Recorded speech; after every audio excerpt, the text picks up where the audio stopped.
Se você trouxe a sua Bíblia e quiser abrir para acompanhar,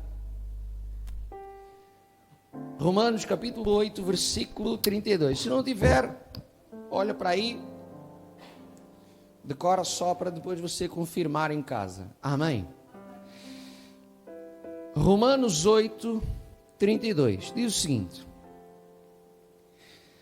aquele que nem mesmo a seu próprio filho poupou, antes o entregou por todos nós, como não nos dará também com ele todas as coisas? Quem tentará acusação contra os escolhidos de Deus?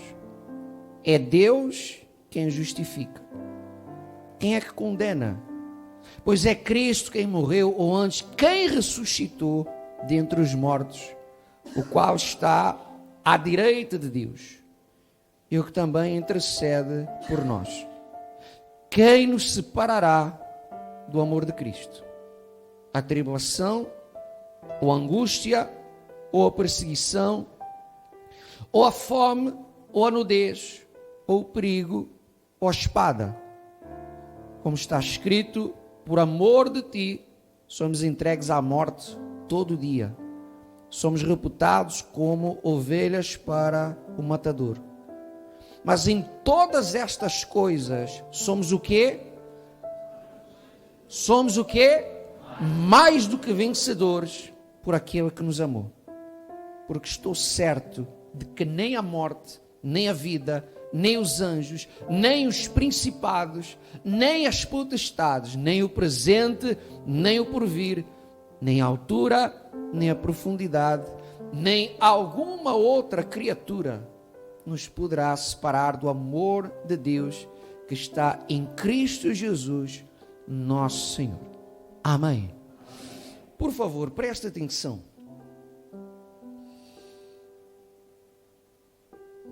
Essa palavra tem aqui muito conteúdo. Mas deixe-me colocar uma questão. O quanto é que você crê no poder e na grandeza de Deus? Por favor, não responda. É para você pensar. É para você analisar-se a si mesmo. Porque, bispo, eu creio muito. Falar é o quê? É fácil. Por favor, diga comigo: eu tenho fé. Doeu alguma coisa? Não custa nada. Pagou alguma coisa? Não. Nós falarmos eu tenho fé, isso é fácil. Então, por favor, eu volto a perguntar a mesma coisa, mas pensa para si mesmo: o quanto é que você crê na grandeza de Deus, na existência de Deus, no poder de Deus? Porque é isso que vai fazer a diferença na sua vida. Olha só, você crê, e agora por favor me responda, você crê que isso é a palavra de Deus? Sim ou não? Tem certeza? Amém. Tem aqui muitos milagres, sim ou não? Tem aqui muita manifestação daquilo que é o poder de Deus. Você crê que isso é real ou acha que foi inventado? É real? Ok. Então significa que o Deus de hoje é o mesmo Deus da onde? Da Bíblia. Então, se Deus é o mesmo, por que é que Ele não faz na sua vida hoje aquilo que Ele fez aqui? Se essa palavra é real, se o Senhor, se o Deus é o mesmo, se o que está aqui é verdadeiro, e caramba, está cheio de milagres, está cheio de manifestações do poder de Deus, amém. Então por que é que não faz na sua vida aquilo que fez aqui? Será que Deus está velhinho? É isso? As pilhas do Senhor acabaram. A palavra de Deus nos diz, aliás, Deus nos diz: eu, Senhor, não mudo. Aliás, em toda a igreja apostólica mundial que você entre, você vai encontrar isso. Jesus Cristo é o mesmo que ontem, hoje e sempre. Não é o que Ele fez, não é as curas que Ele realizou, não são aqueles que Ele libertou, é aquele que Ele ainda hoje continua o quê? A fazer. Mas Deus age, como a gente falava aqui a semana passada, mediante a nossa fé, a nossa crença. Quando nós lemos aqui deixe-me colocar aqui de novo o versículo 32, só que andar para trás. Olha só, olha o que o apóstolo Paulo escreve ali: aquele que nem mesmo o seu próprio filho, o quê? Poupou, antes o entregou por todos nós. Ou seja, é o que diz lá o versículo que resume toda a Bíblia, João 3,16. Deus amou o mundo de tal maneira que deu o seu filho, o seu único filho, para que todo que nele crê, lá está a história da fé, entra sempre, para que todo que nele crê, não quê? Não sofra, não pereça, mas tenha a vida eterna. Você chega aqui ao livro de Romanos, o apóstolo Paulo escreve: aquele que nem mesmo ao seu próprio filho poupou, antes o entregou por todos nós, como não nos dará também com ele todas as coisas? É isso que eu quero que você pense e traga para a sua vida. Deus não poupou o seu próprio filho, pelo contrário, o guiou até a cruz para ele ser crucificado, para sofrer o pior dos castigos, para morrer por nós, e agora não vai te curar. É isso que está ali escrito. Como não nos dará também com ele todas as outras coisas? Você crê que de facto Deus abriu o mar vermelho? Sim ou não? Ou acha que é a história da carochinha? Hã? Você crê que quando Elias orou, o fogo desceu? Sim ou não? Você crê que Deus sustentou o povo durante 40 anos com o maná? É o que está lá escrito. Você crê nisso? Amém. Você chega ao Novo Testamento e tem a cura da mulher hemorrágica, do cego à beira do caminho, dos 10 leprosos, do homem paralisado que o colocaram pelo telhado e Jesus o curou. Do outro que estava doente há 38 anos, foi curado. Da mulher encurvada há 18 anos, foi curada. Você crê que isso é real? Sim ou não? Caramba, e será que agora te curar é demasiado difícil para Deus? Bispo, Deus abriu o mar vermelho, não tem poder para me tirar dessa dívida. Isso não faz sentido. Bispo, eu creio que Deus transformou a casa de Zaqueu, aquela família foi restaurada, mas a minha família não tem como. Será que agora ficou demasiado difícil para Deus? Nós não podemos pegar na Bíblia e ler apenas como um livro. O que está aqui é a palavra de Deus e é o manual de instrução para nós. O que está aqui é para nós transpormos para a nossa vida. O que está aqui é para eu dizer para comigo mesmo: se Deus fez aqui, vai fazer o quê? Aqui também, na minha vida também. O Senhor não curou o coxo, o cego, o paralítico, o Senhor vai me curar. O Senhor não transformou aquela família, o Senhor não restaurou aquela vida, o Senhor não operou naquele povo, o Senhor vai fazer dentro da minha casa. Porque nós vemos esse texto e o apóstolo Paulo diz assim: olha, o que é que vai te separar do amor de Cristo? E atenção, para quem acha que crer em Deus, viver para Deus, uma vida sem lutas, você está completamente enganado. Aliás, a vida por si só já é o quê? Já é uma luta. Ou o seu salário vem parar a casa sozinho? Hã? Você liga para o patrão e diz: olha, hoje não me apetece e amanhã também não, e eu vou tirar 2 semanas, mas no final do mês o senhor manda o cheque. É assim que funciona? A vida por si só é uma luta, é levantar cedo, é apanhar transportes, é os filhos, é a casa, é o marido, é a esposa, é as finanças, é isso. A vida por si só já é uma luta constante. E meu amigo, quanto mais você quer alcançar, maior fica a luta. Ah, mas se eu sou de Deus, eu não vou ter lutas. Não é isso que a palavra de Deus diz. O apóstolo Paulo já vai dizendo, meu amigo, o que é que vai te separar do amor de Cristo? Será morte, a vida, os anjos, principados, a luta, a fome, a tribulação, isso, aquilo. O que o apóstolo Paulo está aqui a dizer é, olha, tudo isso pode surgir na sua vida. Talvez você se pergunte assim, então o que é que me adianta ser cristão? Então o que é que me adianta crer em Deus, seguir a Deus, servir ao Senhor, se ao fim e ao cabo é tanta luta, tanto disso, tanto daquilo? Pois é, mas a palavra de Deus também te diz, em todas estas coisas nós somos o quê? Mais que vencedores. Repara que o apóstolo Paulo não disse que era, olha, você vai vencer. Não, você é mais que vencedor. Bispo, ótimo, então nada me separa do amor de Cristo. Há algo que te separa do amor de Deus: a sua incredulidade. Porque a sua incredulidade ofende a Deus.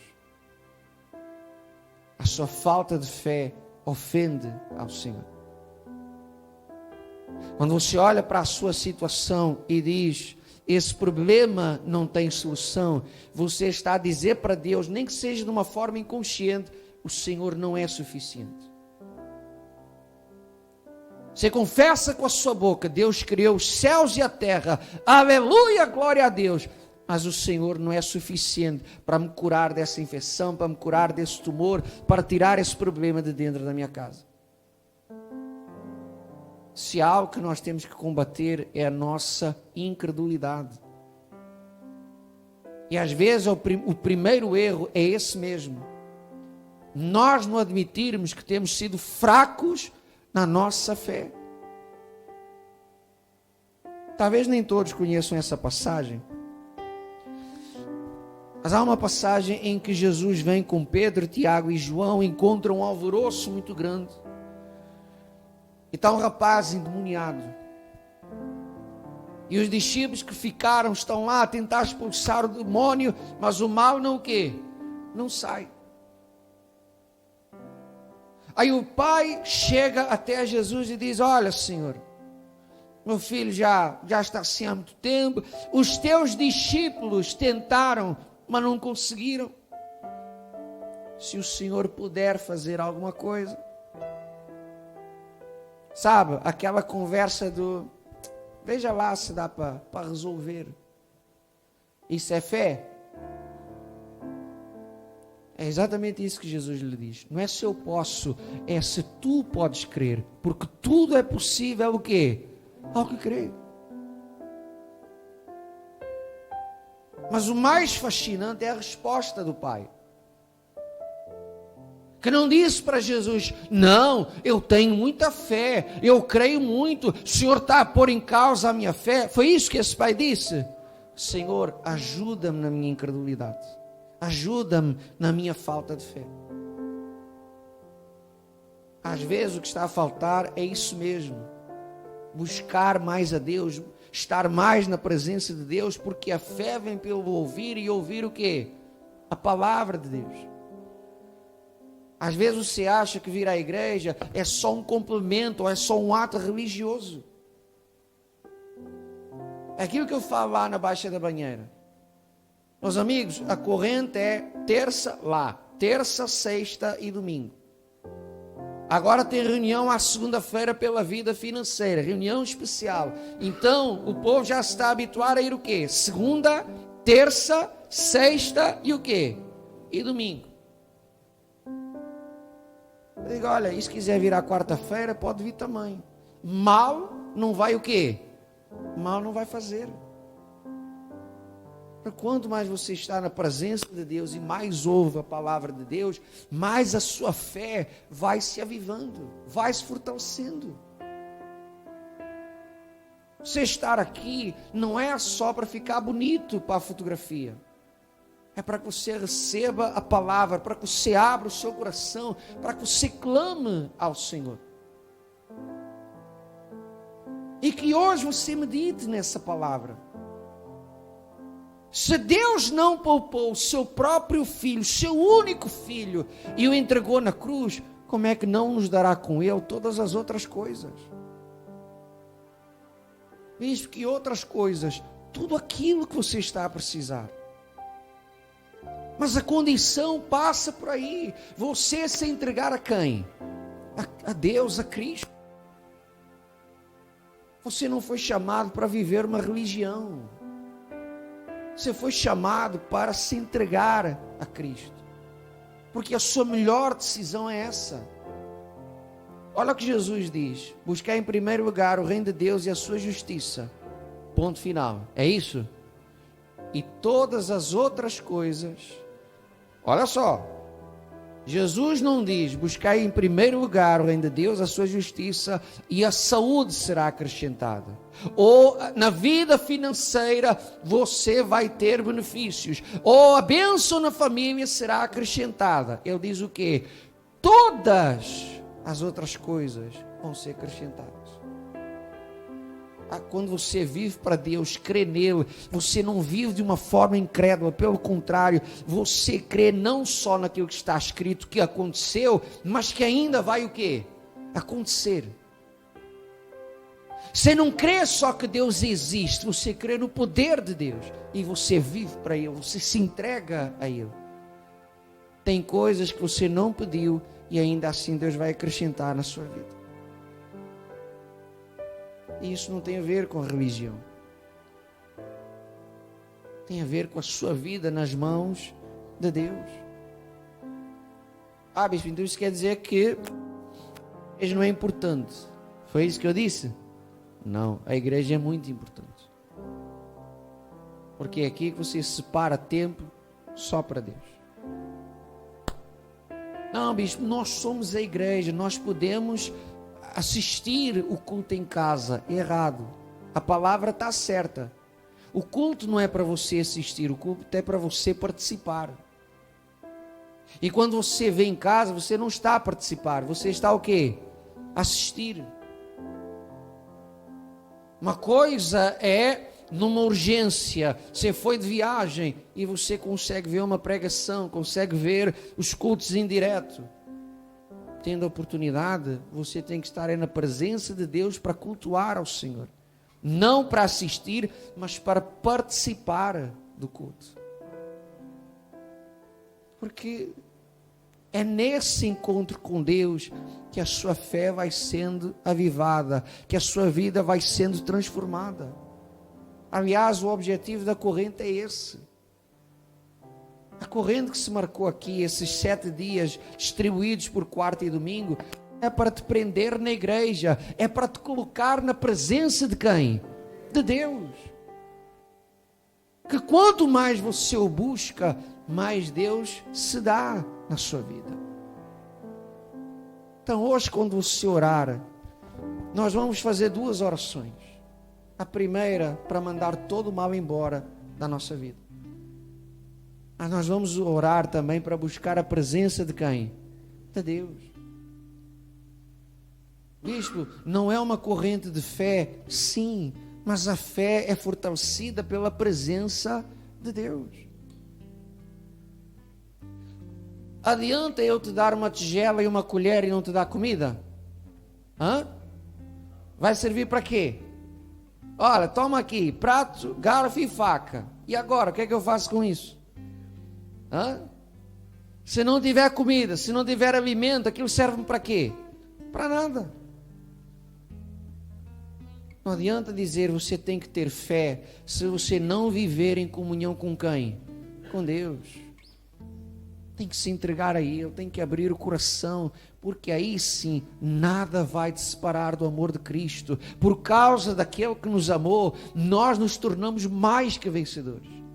Mas, meu amigo, você tem que abrir o seu coração e se entregar a Cristo. Às vezes vivemos muito uma doutrina, só não vivemos uma vida com Deus. sabemos os versículos, sabemos quantos livros tem a Bíblia, vimos muito bem arranjadinhos para a igreja, mas nada disso importa quando o nosso coração está trancado para a vontade de quem? De Deus. E você pode até ter muita fé, mas ter o garfo, a faca e o prato e não ter o alimento, não te serve o quê? Não te serve de nada. Você tem muita fé, mas você não vive em comunhão com Deus. Bispo, eu tenho procurado viver a palavra de Deus, mas você não tem agido a sua fé, vai ficar na mesma coisa. Você tem que juntar as duas coisas. Abre o seu coração, se entrega a Cristo, mas age a fé. Não age de uma forma incrédula, não olhe para o seu problema e fica a pensar, não, isso não tem solução. A nossa incredulidade ofende a Deus. É só você usar da lógica. Se olha muitas vezes para a sua vida financeira e diz, isso não tem jeito, isso não tem solução. Poxa, quem criou o ouro e a prata? Quem criou? Foi Deus. Quem criou tudo que é riqueza desse mundo? Mas agora tirar-te dessa situação ruim financeira é muito difícil para Deus. É isso? Isso não faz sentido. Quem criou o nosso corpo? Quem foi? Deus. Quem é o fabricante de tudo isso? Deus. E agora ele não sabe como é que vai tirar esse tumor, não sabe como é que vai resolver esse problema na sua vista, na sua tireoide, nos seus pulmões, no seu coração. Espera aí. Se ele ressuscitou até os mortos. E olha só. Há uma coisa que a gente costuma dizer o seguinte: há solução para tudo, menos para o quê? Menos para o quê? Mas a morte venceu Jesus? A morte foi um obstáculo para Jesus? Não. Então esse problema de saúde vai ser um obstáculo para ele? Claro que não. Se ele não negou o seu próprio filho e o entregou na cruz, também não vai negar com ele todas as outras coisas. Então ora com essa fé hoje. Senhor, eu saí de casa, eu vim até aqui buscar um Deus vivo, um Deus poderoso, que criou tudo que existe, tudo que há, que me criou a mim. O Senhor sabe onde tem que tocar, sabe onde tem que agir, o Senhor sabe onde tem que operar, o Senhor sabe onde tem que enviar os seus anjos, e eu creio que o Senhor fará na minha vida, e se você crer, vai dar certo em nome de Jesus. Amém? E depois, meu amigo, antes de ir embora, abra o seu coração e deixa Jesus entrar. Deixa aquele que é a fonte da paz, a fonte da alegria, a fonte do amor, entrar na sua vida. Hoje em dia fala-se muito sobre ansiedade, para nós terminarmos. Há de haver causa clínica, não vou contrariar a psicologia, né? Mas no fundo, uma grande causa da ansiedade é a falta de quem? Falta de Deus. Quando você chegar em casa, você vai a um trabalho de casa hoje. Vai no Google e procura, sei lá, coloca estudo, ansiedade, gratidão. Você vai encontrar o que eu vou lhe dizer agora. Está comprovado cientificamente, pelo menos pelo estudo, não é? Se houver aqui alguma psicóloga que me queira desmentir, está à vontade. Há de entender mais do que eu. Mas há um estudo que eu vi que diz o seguinte: a mesma parte do cérebro que processa a gratidão é a mesma parte do cérebro que processa a ansiedade. Só que tem uma particularidade. Essa parte do cérebro não consegue processar as duas coisas ao mesmo. Ou você está ansioso, ou você é o quê? Grato. Aí você vai ao livro de Filipenses e está lá escrito o seguinte: não andeis ansiosos por coisa alguma. Pelo contrário, em tudo dai o quê? Graças.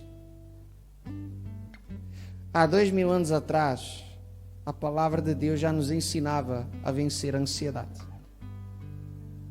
Se você for grato a Deus, atenção que ser grato não é ser acomodado. Não é eu tenho essa barraca ou eu tenho esse carro velho, pronto, a vida é mesmo assim, tem que ser. Não é isso. É nesse momento, a casa que eu tenho é essa. Não é a que eu quero, mas graças a Deus eu tenho essa casa. O carro que eu queria, o carro que eu gostava era outro. Não é esse ovo que eu tenho estacionado aí à porta, mas graças a Deus eu tenho esse carro. Eu posso ainda não ter a saúde que eu quero, mas graças a Deus eu ainda vou fazendo a minha vida, vou me movendo de um lado para o outro. Quando você é capaz de ser grato, a ansiedade não te domina. Mas eu também só consigo ser grato se eu creio em quem? Em Deus. Portanto, veja que a fé e a comunhão com Deus tem que estar sempre presente. Viva a palavra de Deus, se entregue ao Senhor, não seja incrédulo, porque a partir daí sua vida começa a descolar e você vai alcançar tudo aquilo que você quer, em nome de Jesus. Amém. Então fique de pé, vamos falar com Deus.